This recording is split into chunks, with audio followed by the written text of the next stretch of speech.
السلام علیکم بچوں، آج ہم سیکھیں گے سورہ فلق اور سورہ ناس۔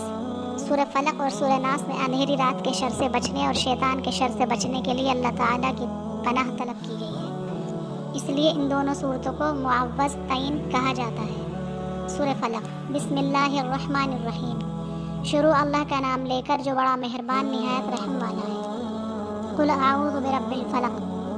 کہہ دیجئے میں پناہ مانگتا ہوں صبح کے رب کی، من شر ما خلق، ہر اس چیز کے شر سے جس کو اس نے پیدا کیا، ومن شر غاسق اذا وقب، تاریک رات کے شر سے جب اس کا اندھیرا چھا جائے، ومن شر النفاثات فی العقد، اور گراہوں پر پھونکے مارنے والیوں کے شر سے، ومن شر حاسد اذا حسد، اور حاسد کے شر سے جب وہ حسد کرے۔ سورہ ناس، بسم اللہ الرحمن الرحیم،